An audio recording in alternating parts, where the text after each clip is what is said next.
going to try to repair my boat's helm today. You can see that as I move around the steering wheel, there's a lot of slop going on here. The steering shaft is even moving along with it. Definitely this pivot mechanism needs to be replaced, but also while I'm at it, the pump for the helm hasn't been serviced in a long time. I'm going to take that off, see if I can change out some seals there to rebuild it. This is the back side of the dash. Never mind all these wires. I have to clean this up. A lot of these are not used any longer. This is the Seastar Classic Helm pump, and it's quite old and crusty. It might not be salvageable, but we'll give it a shot anyway. I've sprayed all these bolts that hold it to the dash with WD-40, and I've let it sit for quite a while. Hopefully I can remove these bolts and nuts without having to cut them off. I had the steering wheel off once already to make another repair, and when I was making that repair I removed these covers and left them off because I knew I was going to come back and try to fix a few more things. So typically these covers were on in this area. You can see this is a Seastar Teleflex, and after some research I found this is in fact the Seastar Classic Helm pump and tilt mechanism. So to remove the steering wheel, let's use some pliers and crank on this nut. Many boat steering wheels don't come off nearly as easily as what you'll see here. Often they're stuck. Mine fortunately was not. If it's stuck, you might have to use a puller tool. You can rent those maybe at AutoZone and pull off that steering wheel. Notice the key feature here and the key here. Those are needed later to realign everything. With the 7/16 socket, let's see if we can remove these crusty old nuts. It's hidden down in this area, but there's a hex bolt that we'll remove with an Allen key. And with that, our old tilt mechanism comes off. Now I could stop here and just replace only the tilt mechanism, but I want to try to rebuild this old pump if I can, put in some new seals. So I'm going to remove these bolts, 1, 2, 3, 4, and that should loosen up the helm pump from the dash here. I've already tried it on these two bolts, 1 and 2, and then my bolts just snap because they're so corroded. That actually makes my life a little bit easier. Let's see what happens with the other two bolts. The last of these 4 nuts are completely removed. I already removed this hydraulic steering fluid line. Be sure when you do this that you're prepared with a bucket to catch the fluid that's going to come out. And now we're going to remove this line with a wrench.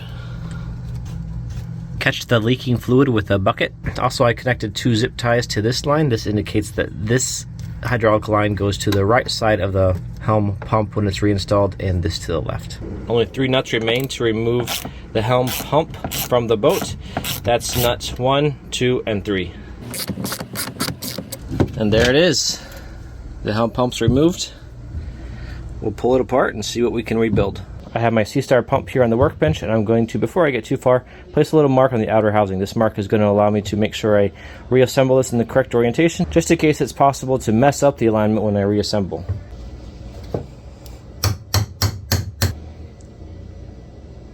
From the top of the pump, let's remove this piece here. We have 3 screws retaining that piece. And carefully reach in here and remove this, I think it's plastic piece. Further disassembling this pump, let's remove some Allen bolts, 1, 2, 3, 4, 5, and 6 around the perimeter. I already removed this one. And hitting this shaft a few times with a hammer released this portion of the pump. Be careful when you're disassembling here that you don't lose some parts. And there they are. There's 2 washers and a bearing.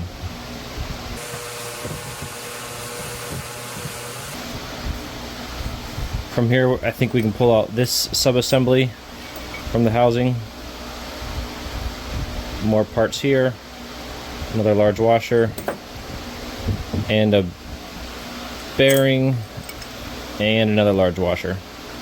And there's some sludge. Some more thick sludge. Definitely time to clean this old pump out. In this shaft recess, I can see another bearing that's fit in there quite tight.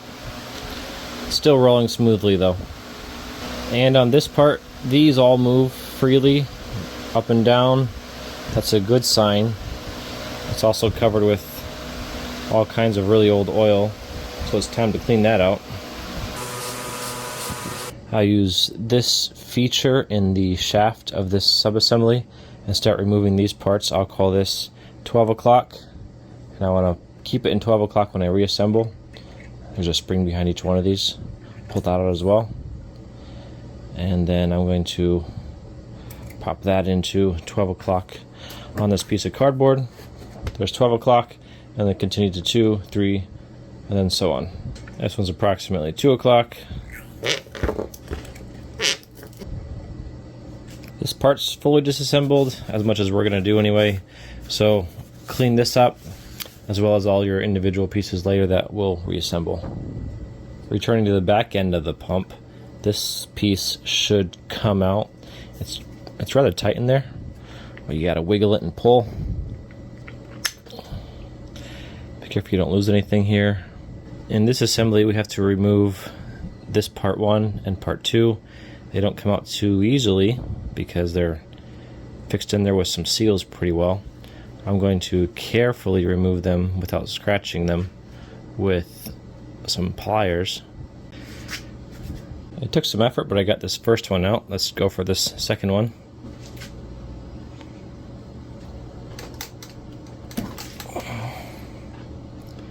There's a second. These are a bit more beat up, maybe corroded a little bit even.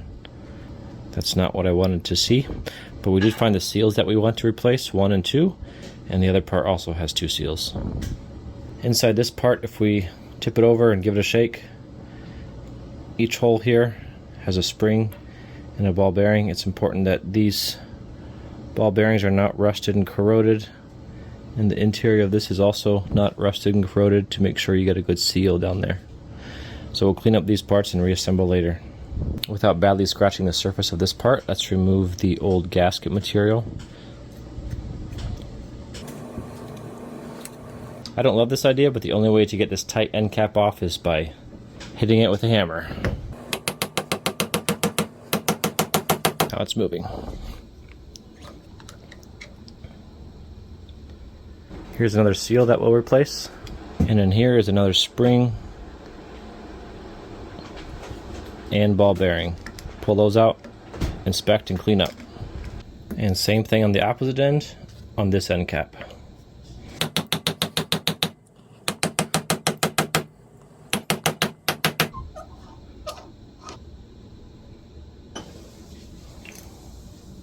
These bolts 1 and 2 also have to be removed. They're quite stuck for me.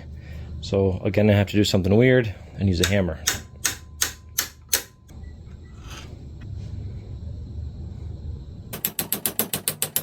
On the back end of your pump, look deep into this hole, and you'll see along the perimeter an O-ring that needs to be removed and then ultimately replaced. I'm going to use a pick, link in the description below to get your own, and reach in there and stab that O-ring and pull it out. Out comes a part, don't lose that. Tipping this over, we have another part come out. Don't lose that. That needs to be cleaned. And similar thing on this side. Portions of the pump housing are really ugly, paint's chipping, so I'm going to remove all of the original paint as best I can and prepare this surface for new spray paint. It doesn't have to be perfect, but this is a quick job to greatly improve the appearance and potentially reliability of this pump. I use a sander here and sand off the remaining paint and this ugly surface.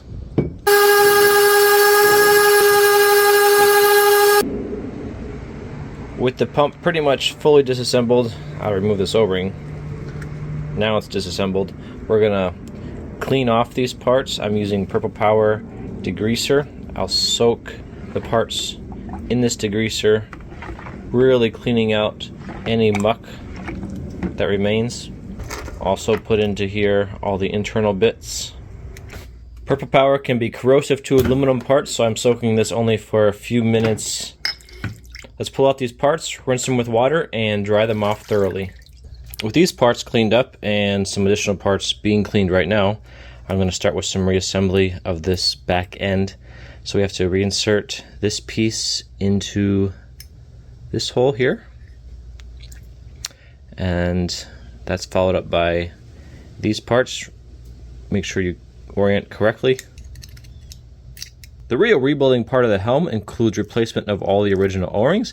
So I purchased this kit with all my necessary O-rings and seals and nuts and bolts from Amazon. Link in the description below to get your own. And I need to begin using these O-rings. First one to be installed is in here. We'll replace the original. So let's find the right size and put that in. This is the correct O-ring we're looking for. So we're going to pop this in here, and it doesn't go in incredibly easily. You really have to move it into place and push it in the inner diameter of this recess using something that's not going to harm the O-ring. In this case, I'm using a flat blade screwdriver. Walk around the perimeter and push that O-ring into place.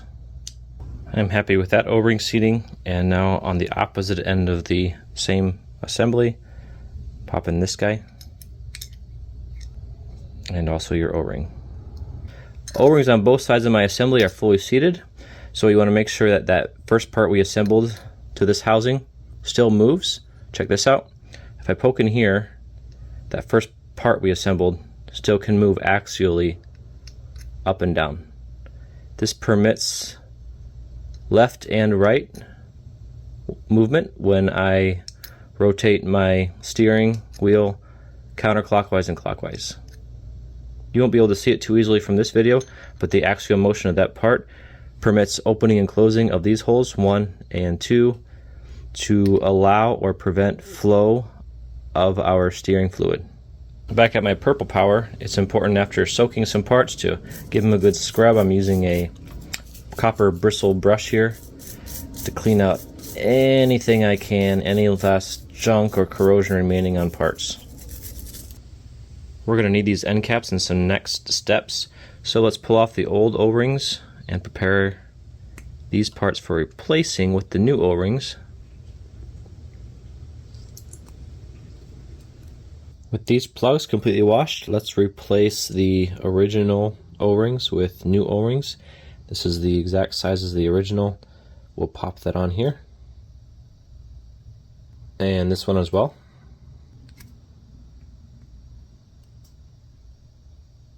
Reassembly of our parts in here requires first dropping in our ball bearing. Don't mix those up with the other smaller ball bearings on our other part.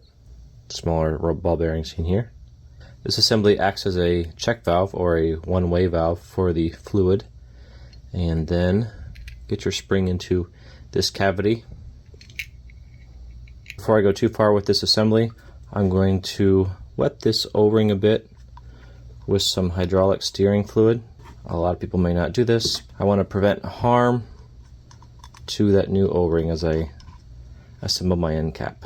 These are aluminum parts, so I don't need to tighten down all too tight. I don't want to break anything. And same thing on this side.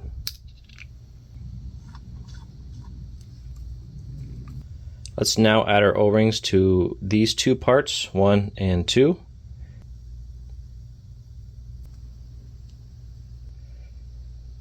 And let's do the same to this part. You can see that this part is not perfectly polished. If I had a lathe here, I'd maybe try to polish this up a bit more, but I don't think that's critical for this particular part. It feels smooth regardless. And inside this part now, we have 2 check valves. So pop in a ball bearing here, and that's followed by this spring. Watch your orientation. This end goes toward the ball bearing. Same thing on this bore. Pop in your ball bearing and your spring. I'll lubricate these O-rings a bit with some power steering fluid before I pop them in, just to make sure I don't harm them as I assemble. Orientation doesn't matter for this particular part, so we'll pop that in here, give it a good push, and number 2. Wiggle this into place into these 2 bores, 1 and 2. Give it a good wiggle to seat those O-rings. So from here you can see those ball bearings, check valves, they still move freely. This is exactly what we want to see. Alright, let's reassemble this part. Remember, we were using this notch here as our indicator of 12 o'clock for the first piston. So This piston's all clean and dry. Let's put it into 12 o'clock, followed by 2 o'clock, 3 o'clock, and so on. And this is our last spring and our last piston. I did apply some oil to the outer diameters of these pistons to make sure that they move freely. Now we can take our larger bearing, washer 1, bearing, and washer 2, and we'll orient these down into this part. I have some scoring a bit on this washer. It doesn't exist as much over here. So that indicates that this scoring goes upward. You'll see why in a moment. I'll put that here. Alright, so that sits at an angle. That is going to mate with the pistons, and the pistons are going to move in and out as they ride along this angle here. That's going to cause the hydraulic fluid to move into the appropriate actuator and steer your boat left or right. On this part, we need to reassemble our second smaller bearing, and you'll notice that these two washers are different sizes. One's a little bit larger on the outer diameter than the other, and that larger outer diameter is supposed to face outward. So smaller diameter washer, followed by bearing, followed by larger outer diameter washer, and then that larger outer diameter matches the outer diameter of this hub. I lubricated a bit the outer diameter of this shaft. That should make things slide a little bit better.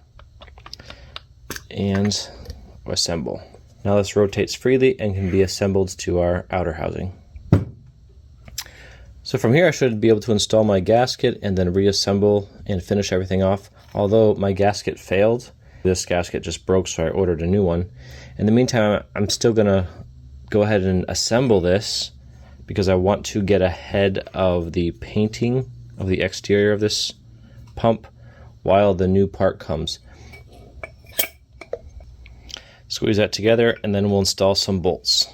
With portions of the pump taped up that we don't want to hit with paint, we're going to begin adding some primer. So let's give this primer a shake and start our first application.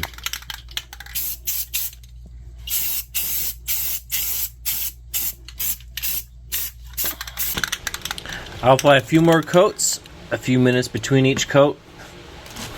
Ideally I'd hang this up, but I have no way of doing that really well in this particular area. So let's go ahead with spraying this a second time, and we'll likely hit it a third and a fourth time.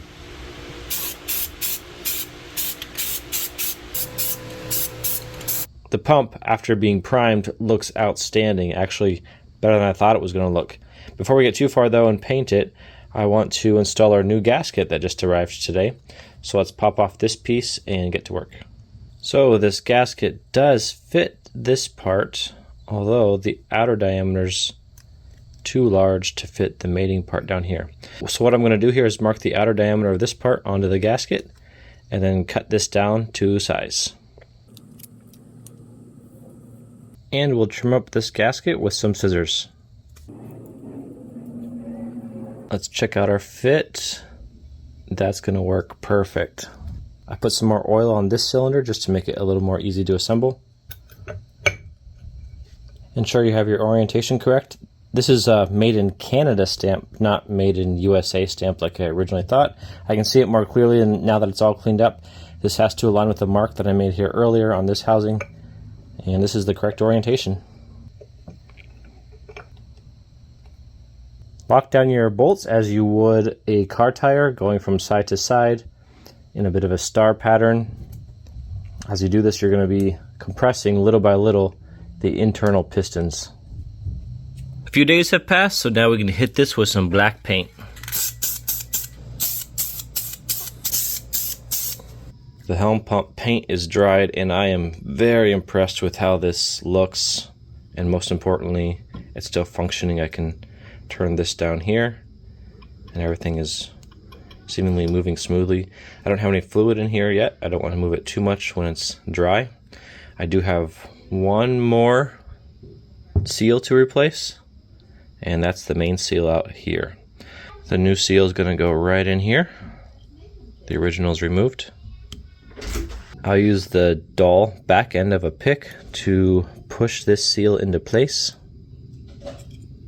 Some people will suggest with some pumps only replacing this seal, not opening it up and replacing everything else. If you have a leak and you have fluid dribbling down in this area, then you might be able to get by with just replacement of this single seal. I'll now apply some marine grease to this new seal. And finally, let's apply our plastic cover. This is the original cover. I already dry fit the Helm pump in this area, attach a steering wheel, and everything works beautiful. Although I need to fix something before I get too far into this project. In this area, I have a lot of rotted wood between the fiberglass on the back side and fiberglass on the front side. So I'm going to do something to remedy this. Not a perfect fix, but this area is not supporting a lot of load, and these holes are good. It's been like this for many years without anything failing. So what I'm going to do here is clean out the old rotted wood from this area and then fill this void with some epoxy that'll harden up and give us some more strength in this area, also prevent the wood from rotting even further. So let's clean out this area with some picks. This is all the old rotted wood, and prepare for some new epoxy. An alternative fix, and perhaps a better fix really, is to replace this rotted wood with some new, not rotted wood. And in order to do that, one might cut off the back side of this fiberglass, fit in some new wood, and then reattach the fiberglass. But this area, like I said, isn't supporting too much load, so we'll just go a bit of the easier route here. The boat dash is ready to receive the epoxy, so let's mix up this epoxy really well. This is Total Boat Epoxy, purchased from Amazon. Be sure to mix your epoxy really well. Don't stir too quickly though, because you don't want to get bubbles in the epoxy. This part's optional. I'm going to use a bit of silica thickener to make this epoxy flow a little bit less. I still want the epoxy to flow, but I want to be able to build it up a little bit more in some areas, so I don't want it to be too liquidy. It's getting late here, so it's time to pour in the epoxy before it gets too dark. Let's put in our epoxy the best we can into that void. Let's try to spoon in the epoxy to this void. After removing the tape, this looks pretty good. This is not perfect, but I did fill up this void with epoxy. No water is going to enter in here. It's a lot stronger than it was. And also these holes, mounting holes, these are filled with epoxy because I need to re-drill some of these to match the new Helm perfectly. And now I'm going to come in here with a Dremel sander, sand this epoxy, and make sure this opening fits very well my reworked Helm pump. And with a marker, we'll mark where we need to put our new holes in the bottom. The holes are just a few millimeters lower than the original holes that existed. And from here we can install into this opening our Helm pump. Pop this guy on, install a few washers and nuts. I have to reuse the old nuts, the new ones don't fit this thread. Secure these bolts with washers and nuts on the back side. Loosen up these bolts, number 1 and number 2 is completely removed from the tilt mechanism to install that onto your Helm. We gotta work fast because it's getting dark very quickly. Screw number 1 on the right, screw number 2 on the left. And let's now attach some covers. A few bolts attach the Helm cover.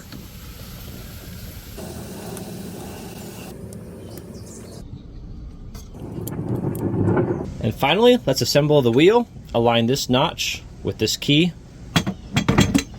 and assemble the nut. Instead of using the nut that came with my kit, I'm going to use the original nut. It just looks a bit nicer. I've already added some fluids, but I'm going to add some more. You can purchase this kit online, link below, in order to fill your power steering fluid system. Thread this into your fill, and from here, add some power steering fluid. I won't need to add too much because my system is nearly full already, and let that drain into the system. To work out all the air bubbles, this will take a while if you don't have any fluid already, but you'll want to crank your motor all the way to one side and then all the way to the other. Air bubbles will come out as you do this. And you keep doing this as much as needed until your steering is very responsive. If you're doing this step without any help, you can also attach your fill funnel, as you see here, something like this, and then easily complete this job with only one person. The new steering mechanism is installed and it works beautifully. All the slop is gone. It feels much more sturdy than the original. I can tilt the wheel easily, and turning is much smoother than ever before. I hope this helps you with your project.